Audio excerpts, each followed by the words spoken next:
ഉണ്ണിനബി യത്തീമായിട്ടാണ് വരുന്നത്. ഉപ്പയുടെ ചുണ്ടിൽ നിന്ന് മോനെ മുഹമ്മദേ എന്നൊരു വിളി കേൾക്കാൻ മുത്തുനബിക്ക് ഭാഗ്യമുണ്ടായി. മക്കയുടെ സായാഹ്നങ്ങളിൽ ഉപ്പയുടെ കയ്യിൽ തൂങ്ങി കൊച്ചുകുട്ടികൾ ചുണുങ്ങി നടക്കുമ്പോൾ കഅബയുടെ തണലിലിരുന്ന് മുത്തുനബി അവരെ സാഗൂതം നോക്കി. ഉപ്പ എന്ന് വിളിച്ച് അബ്ദുള്ളയുടെ മാറിൽ വീണുരുളാൻ ബാലനായ മുത്തുനബിക്കായി. ഉമ്മ ഗർഭം ചുമന്ന 6-ാം മാസത്തിൽ പിതാവ് വിട പറഞ്ഞിരുന്നു. പിന്നെ ഉമ്മയായിരുന്നു എല്ലാം. ഉമ്മയോടൊപ്പം വാത്സല്യം അനുഭവിച്ച ആ ബാലന് 6-ാം വയസ്സിൽ അബവാഹിയിൽ വെച്ച് ഉമ്മയും നഷ്ടമായി.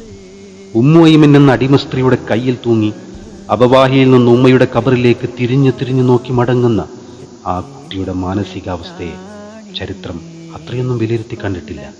തീർത്തും അനാഥമായ ബാല്യം. അതായിരുന്നു മുത്തുനബിയുടെ കുട്ടിക്കാലം.